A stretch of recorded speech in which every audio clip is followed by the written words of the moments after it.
Donald Trump has never been more desperate to hide his Epstein scandal, to try to fix his plummeting approval rating, and to try to blame Democrats for this government shutdown that he is responsible for. And so Donald Trump, in his moment of desperation, has resorted to one of the most embarrassing moments of his presidency so far, and he just got caught in it, faking a video that he posted that is blowing up in his face because it shows just how pathetic, weak, tired, and scared that Donald Trump is. We're going to get into it all, but before we do, if I could quickly ask you to leave a like on this video, and if you haven't already and you enjoy our channel, to hit that subscribe button because it goes a long way in supporting our work. Now, before we get into this fake video that Donald Trump had to share to try to blame Democrats and lie about the shutdown, I want to start with someone who has been telling the truth on the shutdown, why it's Trump's fault, how it relates to Epstein, and everything you need to know. It's Jasmine Crockett right here. So the House is out, and it was supposed to come back next week. Now it's not coming back next week. What has been communicated about how long the House is going to be out? It seems like the idea is that you don't come back before the shutdown ends, which seems difficult to do if you want to actually negotiate some end to the shutdown. Yeah, that was my question, because I said, is it that we're not going to go back until and unless the Senate passes the House's version? Because what if the Senate actually does come to some sort of an agreement, right, and the Senate passes a version, then we need to come back. So that particular member did not know, but his stance was that he was like, aren't the Dems going to cave? So, right, you know, I don't know. I don't work in the Senate, you know what I mean? But I haven't heard anything about any caving going on. And I think this issue is just too important. And, you know, this is actually a really ripe time to have these conversations, because one of the reasons I'm sure that Rep. Green knows that the premiums are going to double is because this is when people are actually going through the renewal process, right? Yep. Like, this is when most people are signing up for their plans. And so now they are seeing in real time what the estimated cost is going to be. So I do think that it is a fight worth waging, because it's not just about Rep. Green's children. It's about everybody's children. It's about everybody's grandparents as well. And so I think that the Democrats, again, are on the right side of history. And every single time the Republicans have tried to, in some way, get rid of the Affordable Care Act or Obamacare or the marketplace, it has really backfired in the most bipartisan way. And so now that the American people are paying attention and they understand why this standoff is taking place, I'm pretty confident that the American people are standing with the Democrats as it relates to what it is that we're fighting for in this moment. Quickly, last question for you. Earlier today, Mike Johnson said he would swear in Adelita Grijalva whenever she wants. That was his words, as soon as she wants. And then a few hours later, his office put out a statement saying he's not planning to allow Democrats' newest member to be sworn in until her party agrees to end the government shutdown. One seems to have nothing to do with the other. Like, he could swear in. They've sworn in Republican members. Do you think this really is about signatures on that discharge petition, the Epstein files? This is absolutely about Epstein. This is absolutely about Epstein and not wanting to take that vote. It was my opinion that the White House was going to work on getting some of the Republicans off of the discharge. We only have 4. But, you know, another thing about this is that we could be working, Chris. We could be passing actual appropriations bills. The reason that we need a CR is because we've not passed the 12 appropriations bills. So we could come back and do some work, considering the fact that we are getting paid, so that, you know what, they can go ahead and send it to the Senate, and then they don't have to worry about a stopgap. Instead, they would actually have done their jobs.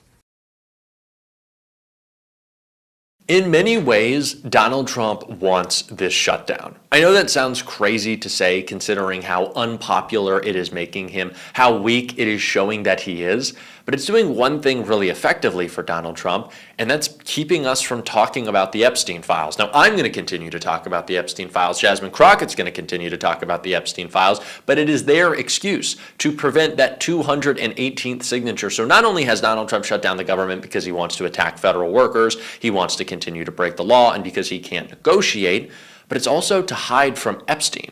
And I think that we need to make that clear every time we are talking about this shutdown, but we also, again, need to make clear how weak Donald Trump is. So weak, in fact, that he had to share an AI video, a fake video of Chuck Schumer to try to blame Democrats for the shutdown. That is the point of desperation that we are at. and I want to take a look at just this ridiculous attempt to smear Democrats.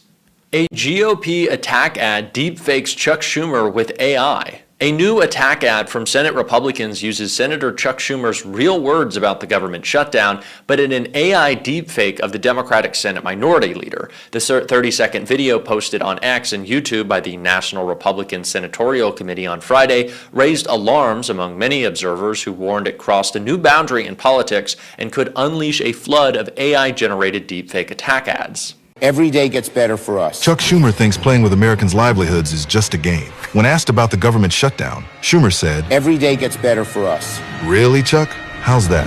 This is really how desperate Republicans are. They're literally making shit up about the shit that they're making up. Not only are the lies that they're telling about policy stupid, idiotic, and easy to see through, but this video is so obviously AI. It is ridiculous that Republicans think that their voters are this stupid. And it's also really scary that we have already gotten to the point where deepfakes are something that Republicans are defending. This is a type of lying that honestly should be criminalized in campaigns. There is no reason that you should be able to make, publish, and try to pretend as if they're real deepfake videos of your opponents. That is a scary line that we are crossing, but Republicans do not care because they are incredibly desperate. They will do anything right now to try to shift blame and to try to lie. And it's not just in DC. They are also incredibly desperate to beat someone in New York City. Zohran Mamdani, who also creates a lot of fear in the hearts of the billionaires who are pushing their AI slop on us and trying to lie in algorithms. And Zohran sat down with Jen Psaki in an interview that I want to check out because as we get so close to early voting, which is about a week away in New York City, I think it's time that we hear from the next mayor, Zohran Mamdani. But what did you make of your opponent's answers on how and if they would stand up to Trump? You know, I think we saw the fact that while Donald Trump wasn't on that stage, his puppet Andrew Cuomo was. And we saw not only just the same kind of name calling and distractions, but the inability to stand up to the very billionaires that have been funding both the Trump administration and the Cuomo campaign. And what New Yorkers are looking for right now, as the Trump administration is detaining young girls as young as 6 years old and deporting them out of the city, is a mayor who will actually stand up for the people of the city. And frankly, we did not see that in Andrew Cuomo. And we even saw more willingness to stand up from the Republican candidate because unlike Cuomo, he can't be bought by the same donors. It's quite a place to find yourself. Let's talk about a specific example, because I think the reason this question was so important is that cities like New York City and Chicago and other blue cities are just the targets by the Trump administration, as you've talked about. Now, Trump is currently trying to withhold billions of dollars of infrastructure funding from New York City as part of his shutdown strategy, as you're well aware. You talked about this a little bit in the debate, but how specifically would you respond as mayor to make sure his retribution campaign doesn't hurt everyday New Yorkers? Because it could have a big impact if he keeps holding it back.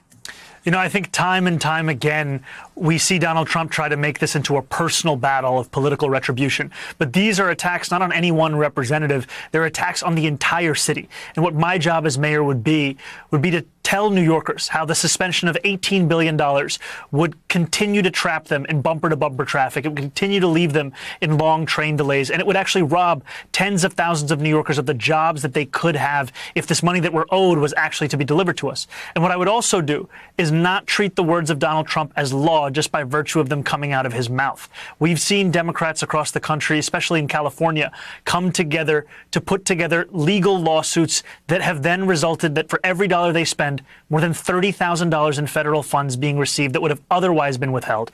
It's important that we have a mayor who can work with the attorney general here, work with the governor here. I'm proud to have both of their endorsements. We would work together to protect New Yorkers from these kinds of political acts of retribution. Yeah, preparing for legal action feels unfortunately like the part of every elected official's job in this moment. Andrew Cuomo said a lot of things tonight. He said during the debate that you are not, quote, representative of the Muslim community of New York. What on earth do you think he meant by that? And what is your message to Muslim New Yorkers about why they should choose you over him to be the next mayor? You know, I can't tell you what exactly he meant by that. I can only say that it took this campaign for Andrew Cuomo to actually understand that there is a Muslim community in this city and in this state. He was the governor for 10 years. He couldn't name a single mosque that he went to. I'm proud to be the first Muslim candidate on the verge of becoming the mayor of this city. And I know that what Muslim New Yorkers want is what every New Yorker wants: respect and dignity. And too often it's been denied on the basis of bigotry. And we saw some of that bigotry right here on this stage today. And we've seen it from Andrew Cuomo's campaign that has sent out mailers artificially lengthening my beard, where he's smeared me as a terrorist sympathizer. He has used the very kind of language that has pushed Muslim New Yorkers to the margins of our society, when in fact what we should do is treat each and every New Yorker as the same. And that's what I would do as the next mayor of this city.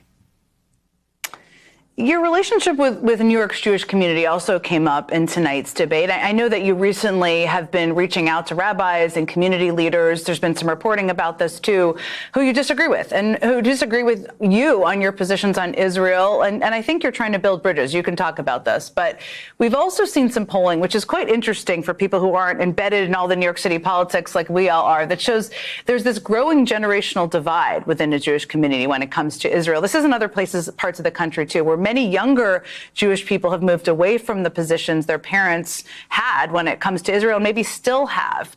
If you're elected mayor of the city with the world's largest Jewish population, what will you do to make sure that you're healing those generational divisions and really trying to continue to build bridges, or better build bridges, with people who have concerns about you and feel fearful?